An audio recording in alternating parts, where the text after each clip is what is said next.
I received the following account from a listener, and I present it for your consideration.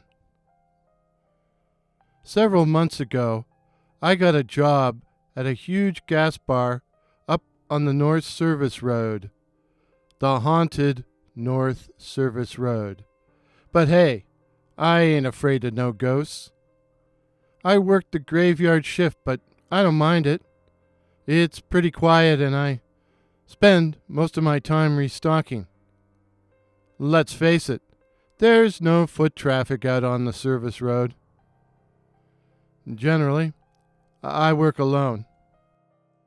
One warm night last fall, I'd stepped outside for a smoke when I noticed this old-fashioned, saloon-bodied car go cruising by. It was jet black from the 1930s, and I idly wondered what kind of car it was. Then I finished my smoke and forgot all about it. I was mopping the floor around 2 a.m. when the old car came onto the lot, stopping in the shadows at the very edge of the property, just outside of the lights, and it just sat there. I tried to see in, but the old boat appeared to have tinted windows. I wondered if someone might be dealing out of the car, so I determined to keep an eye on it. After a few minutes, this goth chick emerges from the car. I say goth as she was all in black, in an old-fashioned way. Tight black dress, black stockings. For some reason, I wondered if she was actually maybe wearing a garter belt, and black high-heel shoes. Her hair was midnight black too, but her skin was very pale, alabaster white. In fact, the only hint of color about her was her bright red lipstick. In truth, she reminded me of that old porn actress, Betty Page. Normally, I would have been happy to encounter someone like that in the middle of a boring night shift. But for some reason, I felt apprehensive. I mean, you don't meet people like that on the night shift, eh? And even during the day around here. She walked over to the door, but made no effort to come in, just hung back, looking in at me. I thought it was strange, and I wondered what the trouble was. I went over to the speaker system we used to talk to people at the pumps and said, "Can I help you?" No response.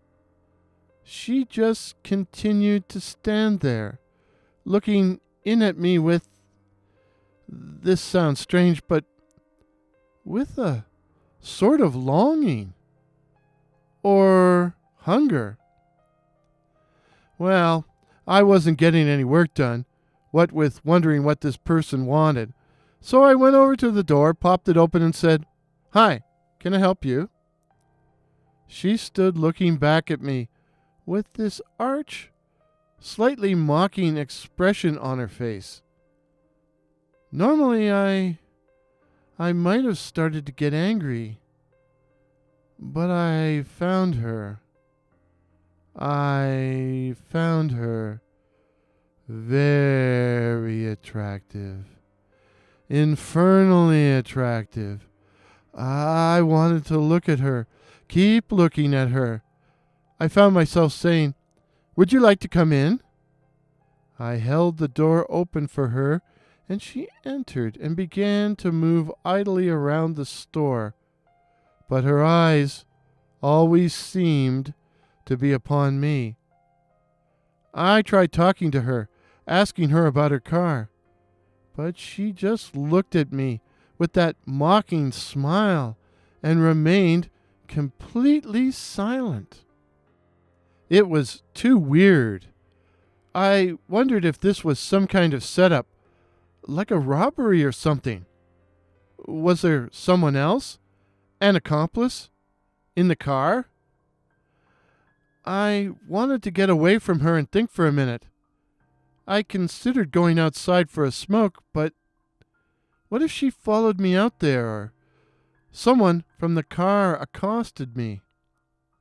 In the end, I slipped into the cooler, where I pretended to restock, all the time watching her through the glass. She walked around the store for a while, looking but never touching anything. And then she finally left.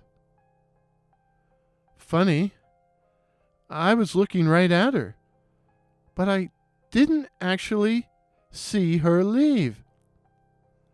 I was glad to get out of the cooler, as I was freezing my ass in there.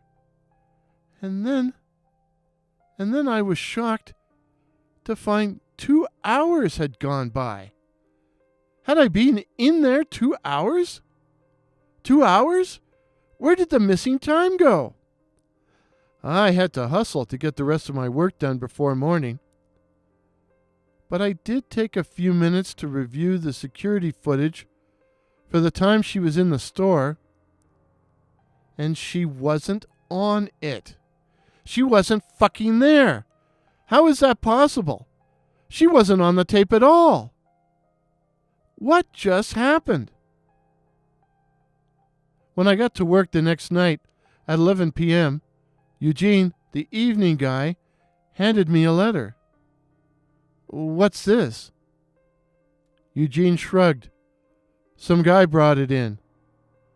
Apparently, a man had driven up in a vintage car. According to Eugene, it was a 1937 Hudson Terraplane. He'd driven up and come into the shop.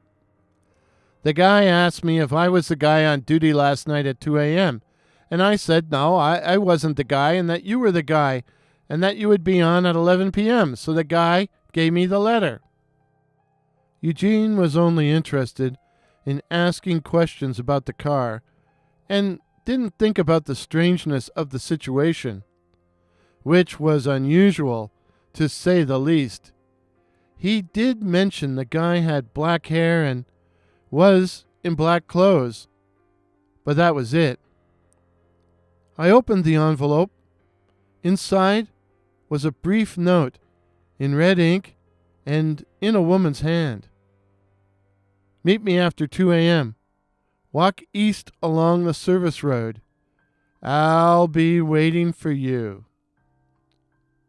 I called Vic and asked him to come to the shop and hang out. When he demurred, I explained the situation, and I thought he was going to piss himself laughing. "Let me get this straight. You're afraid of a woman?" He got me to describe her, and when I told him she looked like Betty Page and was kind of hot, he suddenly became very interested. Vic came out and helped me around the shop. "Yeah, right. Are you going to go?" he asked me. "To meet Miss Betty? How the hell can I? I can't leave the shop." "Maybe I should go." "Sure, Vic, sure. Why do you think I lured you out here, my oh-so-horny friend?" Vic went strolling down the service road a little before 2, and after he left, I began to feel a little guilty about setting him up, but only a little. Yet, what if it was a robbery or something like that? Or some weird sex thing with the emphasis on weird. Vic returned around 2:30 with his tail between his legs, figuratively speaking. "She didn't show?" "No. She was there. Something was there." Vic hadn't walked far when he came across the old terraplane sitting at the side of the road. He couldn't see in due to both the darkness and the tinted windows, and nobody got out. But he didn't go up to the car, didn't get any closer. He couldn't admit it, but the fact of the matter was that he was afraid. I just felt creeped out, bro. I mean, the whole situation was sketchy, and I didn't like it that I couldn't see into the car. A few minutes later, we saw the old terraplane cruise slowly past and disappear into the night. And that was the end of my strange experience. Sort of. A few days later, I was having a few beers with Dustin, another friend, who told me the following. A few nights ago, I was walking home along Lakeshore Road by the cemetery when I saw this old car from the 1930s like, parked over by the entrance. I was about to go over and see what kind of car it was when this lady in black gets out. It was strange. I didn't actually see her get out. It was like she was just suddenly there. She looked like a dominatrix and was kind of hot, but she shot me a scornful look that said, "Loser." I found myself frozen to the spot, like I couldn't move. I watched as she floated.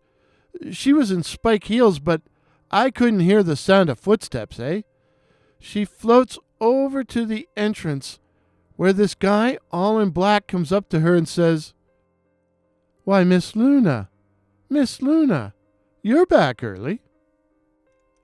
And then a tremor ran through my body, and the car and the people just vanished. Gone. I told myself to stop drinking. I mean, having hallucinations, But here I am, drinking again. I got the boss to transfer me to the day shift, although I had to threaten to quit first. And as for Miss Luna, well, night after night, she haunts my dreams. I saw her, far away at first, but night after night, she draws closer and closer. I first saw her down the end of the street, then in front of the house, then right outside. Some night I'm going to dream or wake up and find her in my bedroom. What is she? A ghost? One of the undead? I sure wish I knew what makes Luna tick.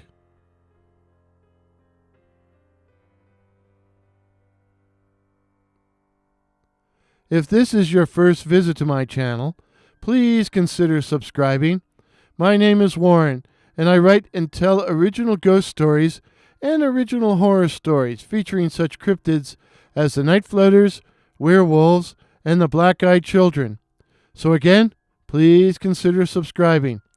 Please help me to reach my goal of 2,021 subs in 2021. Till midnight. Cheers.